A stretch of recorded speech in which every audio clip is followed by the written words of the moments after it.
Las estrategias gerenciales de empresas que nos inspiran en las voces de quienes las lideran. Clase Empresarial, programa de la Cámara de Comercio de Medellín para Antioquia. Hola, bienvenidos. Esto es Clase Empresarial. Estamos en Cámara FM 95.9 y en cámarafm.com. Este es un espacio para que empresarios e instituciones nos cuenten esa buena gestión que están realizando en pro de la región, en pro de sus habitantes, temas que al final del día redundan en la calidad de vida de esta sociedad. Calidad de vida, para unirlo con el tema que vamos a abordar hoy, que también involucra a todos los seres vivos de este ecosistema que llamamos vida. Y hoy nos acompaña Jorge Aubat. Él es el director del Parque de la Conservación. Ya les vamos a explicar cómo conocían ustedes el Parque de la Conservación hasta hace unos años, que seguramente todos los tenemos en la memoria. Jorge es biólogo, magíster en bosques y conservación, doctor en cambio global y desarrollo sostenible, una hoja de vida pues que no merece ningún tipo de comentario adicional. Jorge, bienvenido a Cámara FM. Andrés, pues muchísimas gracias por la invitación, a ti y a la Cámara de Comercio. Jorge, el Parque de la Conservación es lo que aflora después de la existencia del famoso Zoológico Santa Fe, el Zoológico de Medellín que cierra en 2020 en ese concepto y aparece el Parque de la Conservación. ¿Qué es eso? Sí, justo previo a la pandemia habíamos iniciado un trabajo de reconvertir el antiguo zoológico. El zoológico Santa Fe cumplía 60 años y pensamos junto con las directivas, la Sociedad de Mejoras Públicas, pues qué podríamos hacer con una entidad tan importante, pero cuyo objeto necesitaba redirigirse. Y ahí inició el desarrollo del concepto del Parque de la Conservación. Vale la pena aclarar que si bien la fauna que tienen ustedes es una fauna propiedad de lo público, este es un parque 100% privado.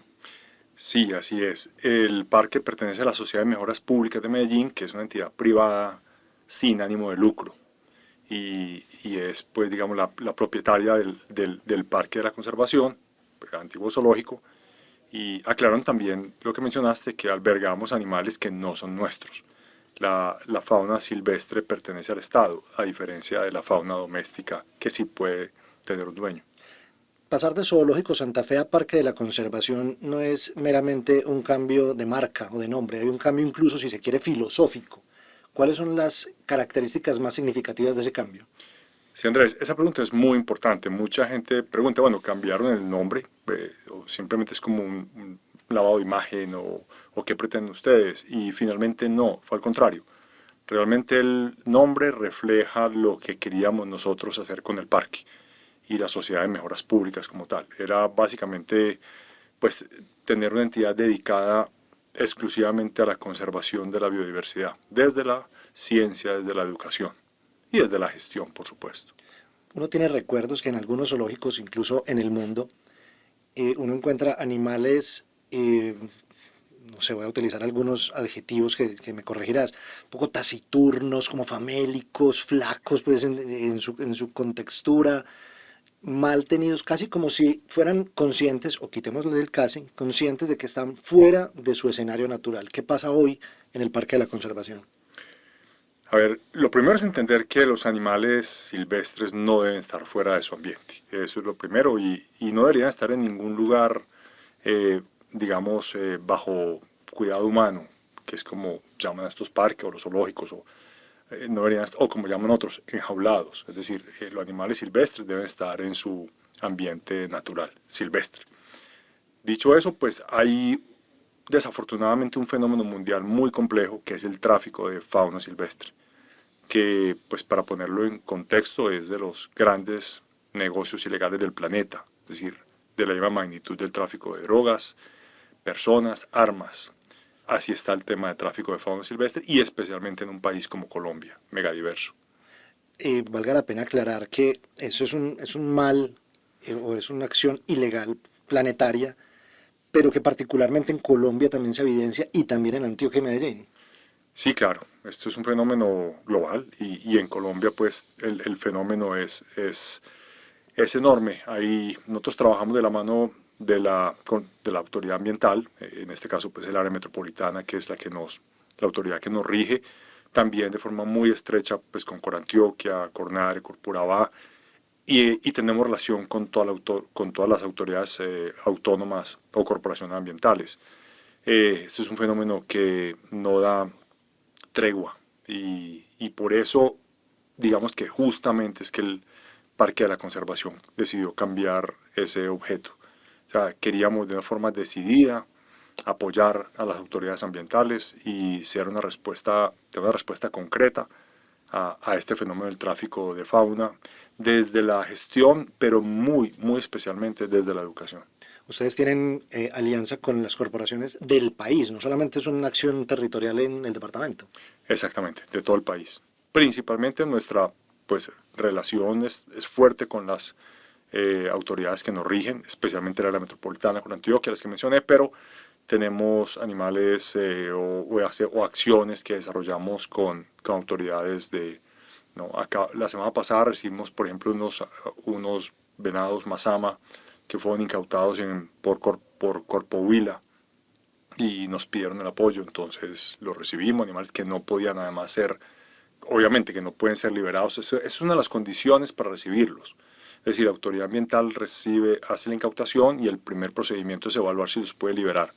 Si no los puede liberar por razones diversas, muchas de ellas son comportamentales, animales que se amansaron, se dice o que están improntados, es que ya perdieron sus capacidades para sobrevivir en su medio natural. Claro, fueron criados. Serían presa fácil si vuelven a su hábitat. Exactamente, presa fácil o no encontrarían alimento fácil, en fin. Entonces ahí es donde ya empieza la acción del Parque de la Conservación o otros parques y es empezar a ver cómo podemos recibir esos animales y además darles, pues digamos, el bienestar que necesitan. Muchos de ellos tienen unos problemas nutricionales enormes y es como con nuestro equipo de nutrición, que es un equipo muy potente, que es un trabajo hermosísimo. Empezamos a trabajar con las dietas específicas y los suplementos que estos animales necesitan, porque cuando están fuera de su ambiente, no, pues es muy difícil que puedan cubrir sus necesidades nutricionales. También hay otro tema que es el de salud. Tenemos una clínica veterinaria especializada en fauna silvestre, pues con médicos veterinarios muy destacados en fauna silvestre, con biólogos, donde trabajamos pues todas estas enfermedades con los que vienen, muchas de ellas son enfermedades que adquirieron en cautiverio de perros, de gatos, de humanos. Y finalmente el tema comportamental, que es uno muy importante. Son animales que llegan con traumas, dado el estrés que sufrieron por su cautiverio. Y eso es un tema que trabajamos también con un equipo de condicionamiento animal y etología, que es justamente buscar pues, que tengan ese bienestar, entendiendo que son animales que están pues, en una situación ya de por sí muy compleja. A hoy, ¿cómo está compuesto en cantidad ese inventario de animales que tiene el Parque de la Conservación? Y para desglosar un poco el concepto de bienestar, ¿qué le pasa a un animalito cuando llega al parque? En materia pues, de bienestar, ¿cuál es la atención primaria que recibe? Sí, bueno, nosotros tenemos en este momento, pues la cifra variando, en torno a unos 550 individuos, de un poco más de 220 especies. El proceso es el siguiente: las autoridades son las que nos piden recibir un animal. Entonces las autoridades autónomas que mencioné anteriormente nos envían listados. Cuando nosotros vemos que podemos apoyar a una autoridad, entonces enviamos esa aceptación. Ellos nos envían una relación del estado en el cual están los animales. Nosotros, una vez ya los recibamos, los traemos aquí al parque y iniciamos todo un proceso. Es decir, dependiendo de cómo sea la situación. Lo primero son exámenes médicos. Hay un equipo de medicina veterinaria que se encarga de hacer un seguimiento médico de todos estos individuos. Aclarando algo, es un tema extremadamente complejo. Estos médicos yo los admiro mucho, a los médicos, a los biólogos que trabajan en campo con estos individuos, porque es tratar además pacientes que primero pues no manifiestan lo que tienen. Entonces, pues, y segundo, bueno, no lo manifiestan, primero que todo porque es que no lo pueden hacer. Un animal en su estado silvestre debe ocultar cualquier debilidad. Entonces, cuando nosotros estamos con ellos, pues tratamos de identificar qué tienen, pero ellos tienen que ocultarlo porque si no son presas, porque si no, o sea, en el medio natural no se puede mostrar debilidad y esto hace la fauna silvestre muy bien.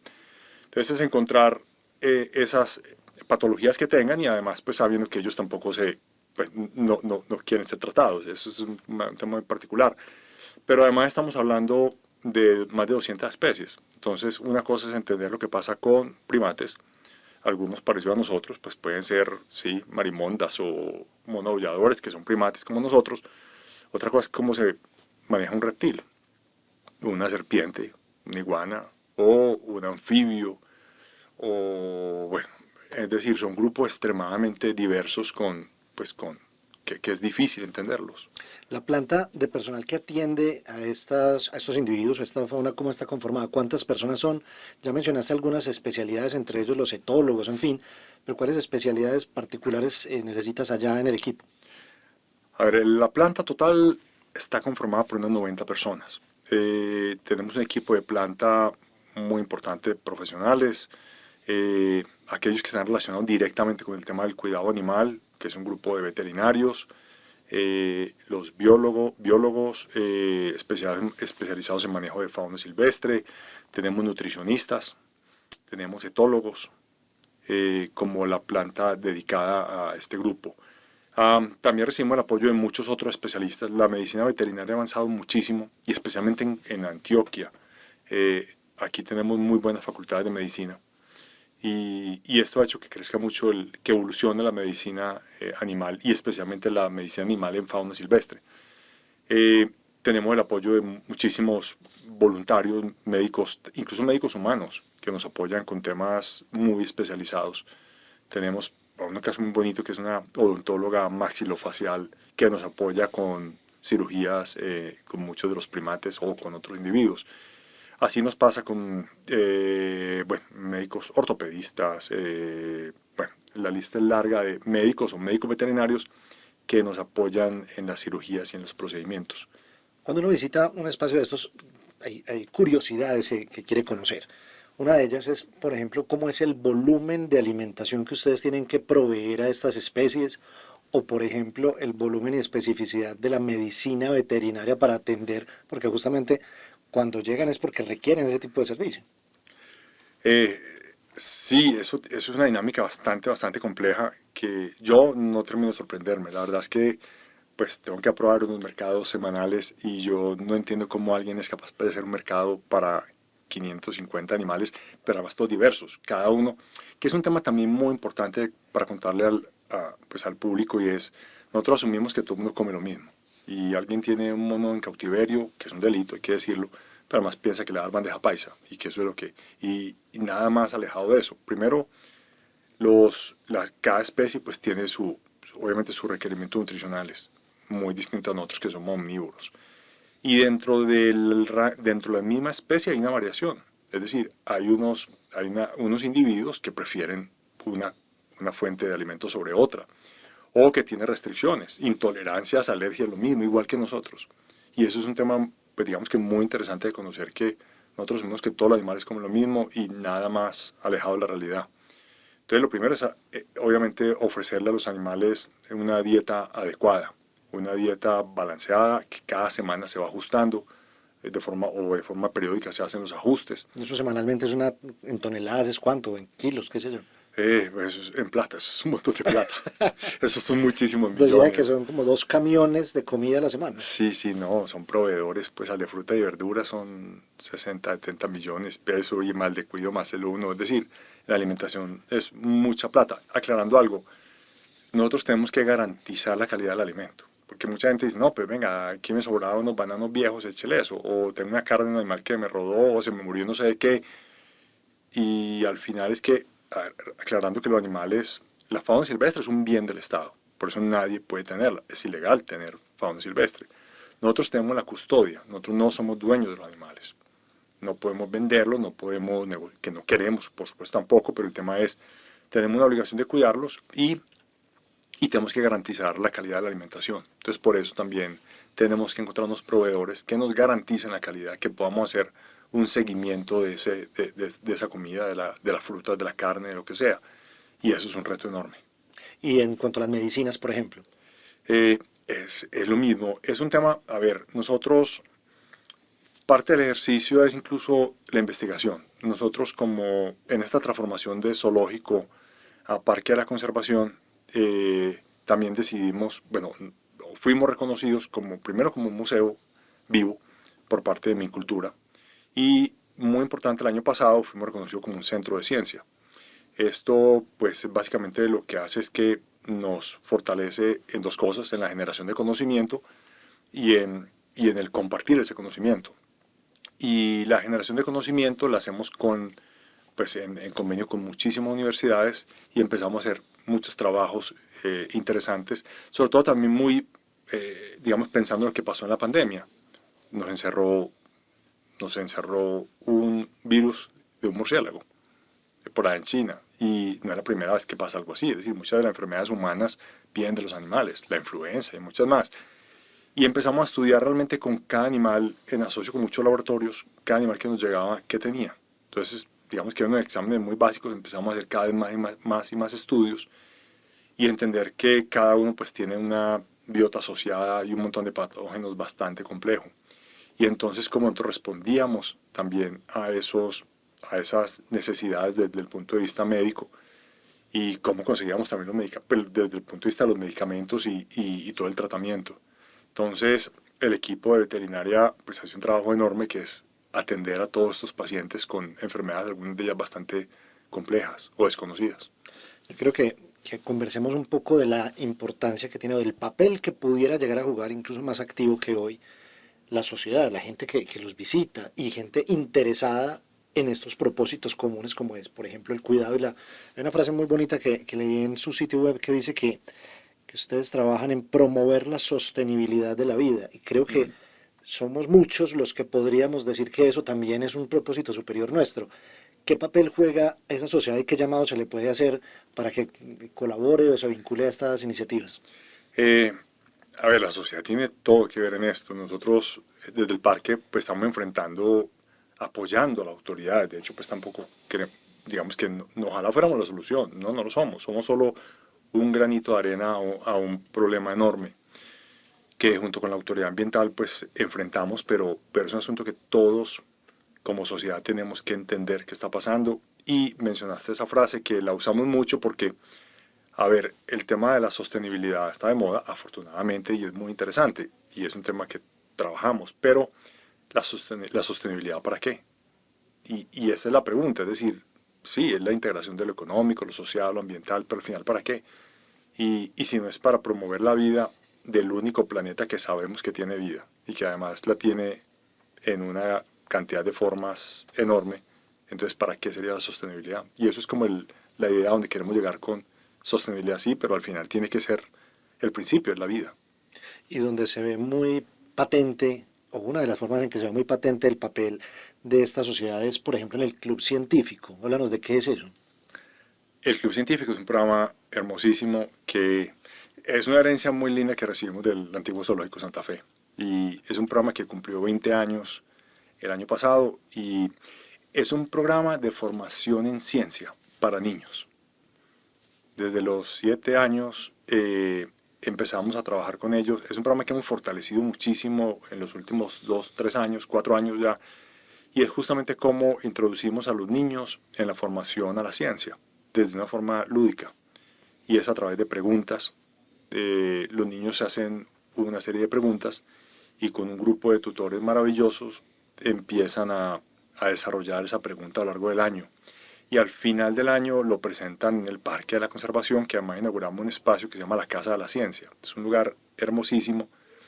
Esta casa es un espacio museal y ellos presentan como si fuera un congreso. Y ellos con su atuendo, con su batique y son presentando ese póster del trabajo que hicieron y la investigación que hicieron apoyada por expertos. Y es eso, básicamente que los niños a través de la ciencia encuentren una forma de resolver las inquietudes y las preguntas. Básicamente es una forma distinta de pensar. Sería muy ambicioso si digo que eso es un espacio para formar en ciencia, pero también en conciencia. Sí, realmente es eso.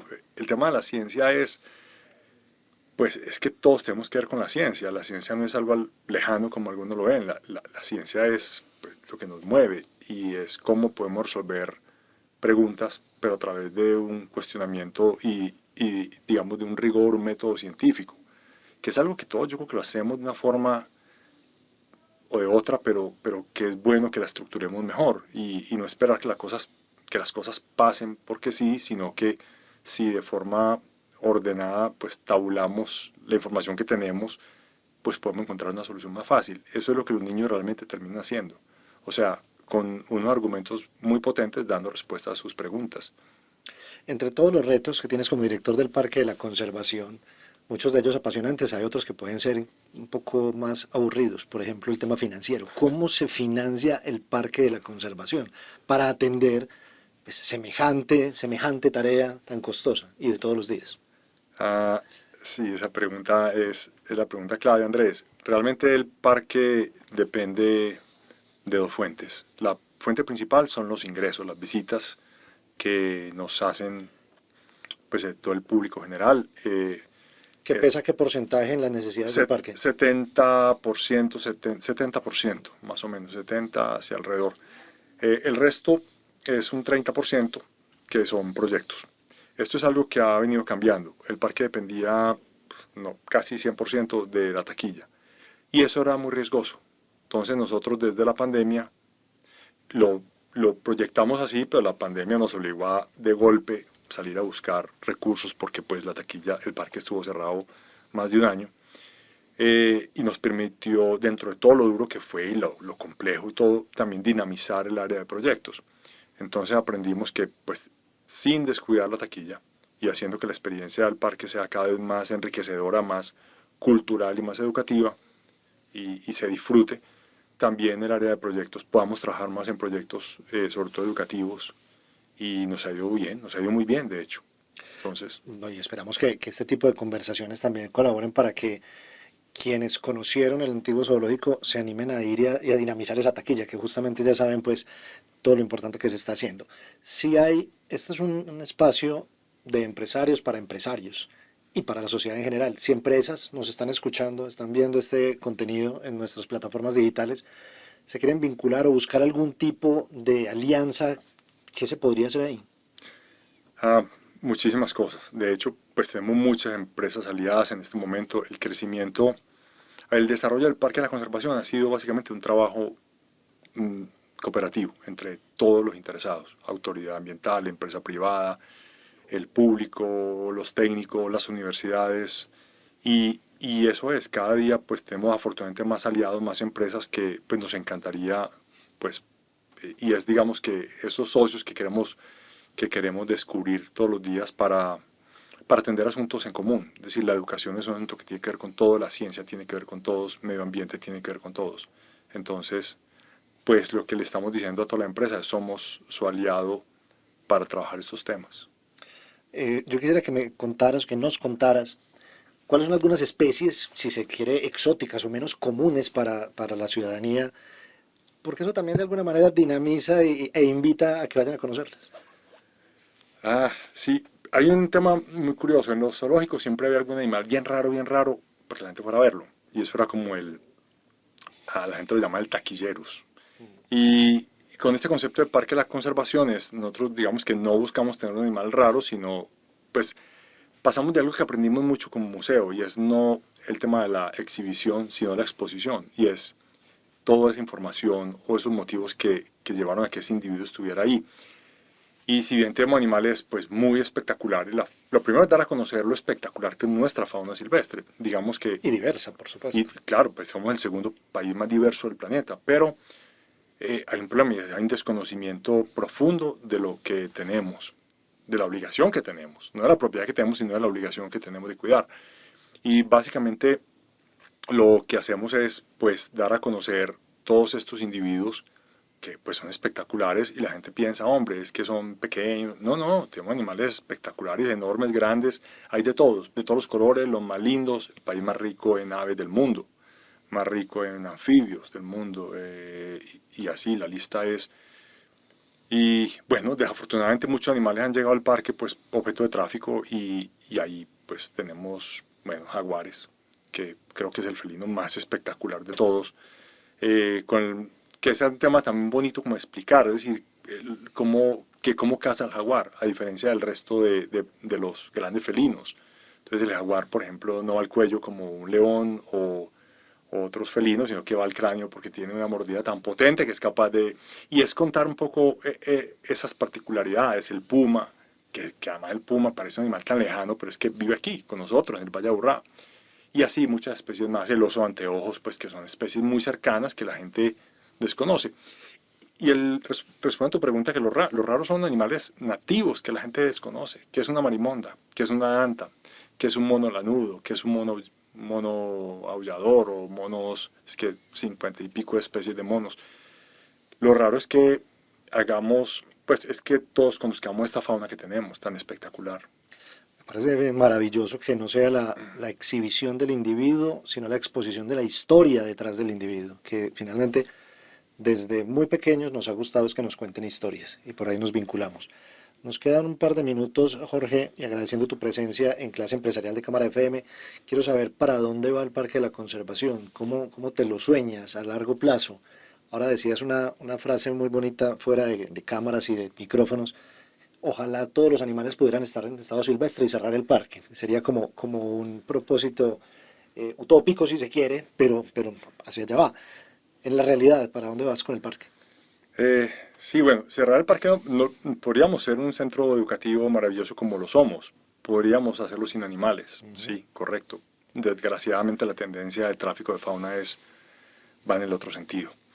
A ver, el parque ha sido un ejemplo muy bonito de trabajo mancomunado. Es decir, para que el zoológico se transformara en el Parque de la Conservación, básicamente hubo pues, un ejercicio de creer en el otro, en las directivas, la presidencia de la Sociedad de Mejoras Públicas, los técnicos, los profesionales, el público, los animalistas, que nos han ayudado tanto en este proceso. Es decir, cómo llegamos todos a un punto común en lo que tiene que ver con el manejo de la fauna silvestre. Y esto es básicamente un diálogo. Y este mismo diálogo es el que nos debe llevar en un futuro a ser cada día más fuertes como un referente, pues, nacional, lo somos, creo, pero también mundial en términos de la transformación que los zoológicos deben tener en torno a la conservación de la biodiversidad. Sea un referente. Yo creo que en eso es lo que estamos haciendo, de forma modesta, suena un poco, pero realmente de forma muy decidida. Hoy hay varios proyectos de ley en el Congreso que buscan la transformación de los zoológicos y uno de ellos está inspirado incluso en el modelo nuestro. Pues lo tomamos con mucha modestia, pero también como un espaldarazo de que algo estamos haciendo bien. Entonces, creo que es el camino, continuar trabajando de forma decidida. Jorge, muchas gracias. Esto es Cámara FM y trajimos hoy una historia para que no se nos olvide esa frase que promueve la sostenibilidad de la vida. ¿Qué más propósito loable que promover la sostenibilidad de la vida? Esto es Cámara FM, esto es 95.9, esto es cámarafm.com y todas nuestras plataformas. A ustedes los invitamos a que sigan con nuestra programación. Hasta pronto. Las estrategias gerenciales de empresas que nos inspiran en las voces de quienes las lideran. Clase Empresarial, programa de la Cámara de Comercio de Medellín para Antioquia.